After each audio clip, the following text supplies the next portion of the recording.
जय माता दी। आप सभी को मंगलमय दिन की शुभकामनाएं। प्रिय श्रोताओं, आज गुप्त नवरात्रि का चौथा पावन दिन है। आज महाविद्या मां भुवनेश्वरी की उपासना का विशेष विधान है।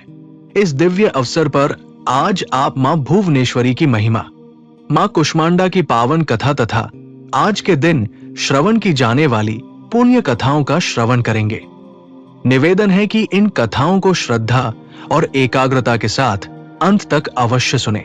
आइए सर्वप्रथम हम उस करुणामयी माता की कथा का श्रवण करें जो अपने भक्तों की सभी चिंताओं को हर लेती है, जिनके स्मरण मात्र से कष्ट दूर हो जाते हैं। मां चिंतपूर्णी। मां चिंतपूर्णी का पवित्र धाम हिमाचल प्रदेश के ऊना जिले की अम तहसील के चिंतपूर्ण नामक स्थान पर स्थित है। यह स्थान प्राचीन काल से ही भक्तों की आस्था का केंद्र रहा है।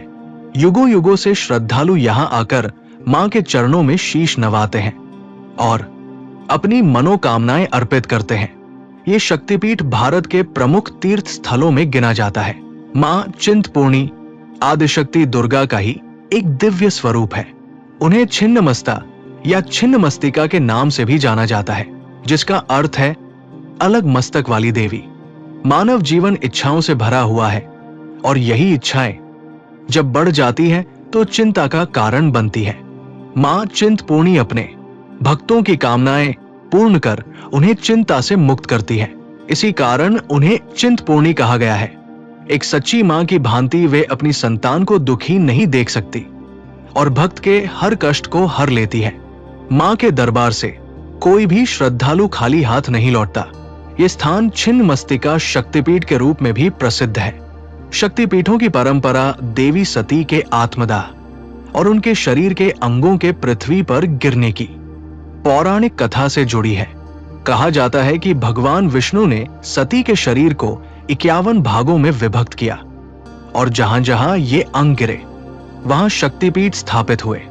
मान्यता है कि इस पवित्र स्थल पर देवी सती के चरण गिरे थे। एक अन्य कथा के अनुसार एक समय देवी पार्वती अपनी सखियों जया और विजया के साथ मंदाकिनी नदी के तट पर स्नान करने गई।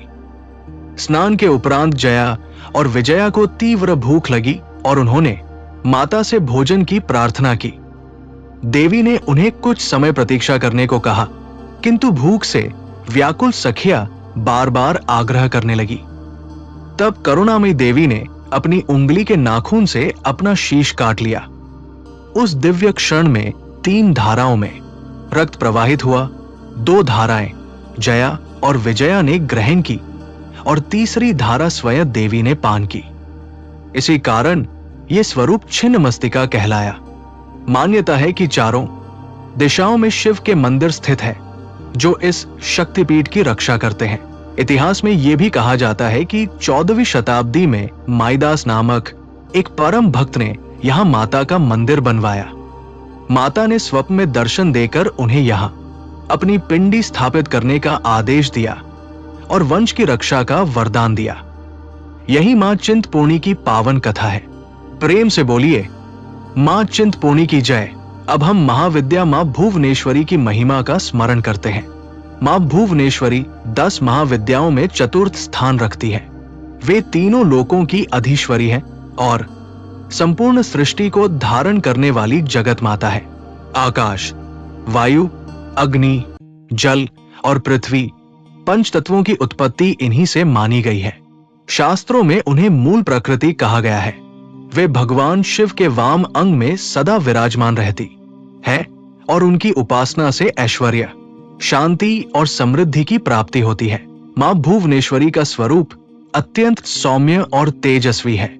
उनके मुख पर सदा मधुर मुस्कान रहती है। उनके हाथों में पाश, अंकुश, वर और अभय मुद्रा सुशोभित रहती है। वे अपने भक्तों को निर्भयता और सिद्धियां प्रदान करती है। गुप्त नवरात्रि में उनकी पूजा विशेष फलदायी मानी गई है। स्नान कर, शुद्ध वस्त्र धारण कर एकांत में श्रद्धा से उनका स्मरण किया जाता है। मंत्र जप, ध्यान और सरल भक्ति से भी मां शीघ्र प्रसन्न होती है। सच्चे मन से की गई प्रार्थना कभी निष्फल नहीं जाती। मां भुवनेश्वरी की उपासना से ज्ञान, धन, मान सम्मान और स्थिरता की प्राप्ति होती है। साधना में गोपनीयता और नियमों का पालन अत्यंत आवश्यक माना गया है। मां की कृपा से जीवन के सभी विघ्न दूर होते हैं। प्रेम से बोलिए, मां भुवनेश्वरी की जय। अब आइए मां कुष्मांडा की पावन कथा का श्रवण करें। मां कुष्मांडा अपने भक्तों को रोग, शोक और भय से मुक्त कर आयु, बल, यश और बुद्धि प्रदान करती है। वे सिंह पर आरूढ़, अष्टभुजाधारी और दिव्य आभूषणों से सुसज्जित है। उनके मुख की मंद मुस्कान से ही ब्रह्मांड की उत्पत्ति हुई। इसी कारण उन्हें कुष्मांडा कहा गया। एक समय संपूर्ण सृष्टि अंधकारमय थी। तब एक दिव्य प्रकाश प्रकट हुआ और उसी प्रकाश से देवी कुष्मांडा का प्राकट्य हुआ।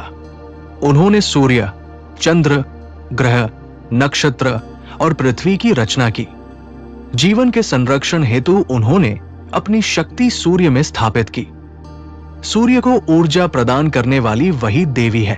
उनकी उपासना से दरिद्रता दूर होती है और सुख समृद्धि का वास होता है। कथा के अनुसार सुशील नामक एक निर्धन ब्राह्मण था जो भिक्षा से अपने परिवार का पालन करता था। वो धर्मपरायण और सदाचारी था। एक दिन महर्षि सत्यव्रत से भेंट होने पर उसने अपनी गरीबी का कारण पूछा। ऋषि ने उसे नवरात्रि व्रत और मां कुष्मांडा की उपासना का मार्ग बताया। ब्राह्मण ने श्रद्धा से साधना की और वर्षों तक जप करता रहा। अंततः मां की कृपा से उसकी दरिद्रता दूर हुई और उसके जीवन में सुख समृद्धि आ गई। इस प्रकार मां कुष्मांडा अपने भक्तों पर असीम कृपा बरसाती है। प्रेम से बोलिए, कुष्मांडा मैया की जय। अंत में श्रद्धा भाव से मां दुर्गा की आरती और स्तुति का स्मरण करते हुए सभी देवी शक्तियों से प्रार्थना है कि वे आप सभी पर अपनी कृपा बनाए रखें, आपके जीवन से दुख, भय और चिंता को दूर करें और सुख, शांति व समृद्धि प्रदान करें। जय माता दी।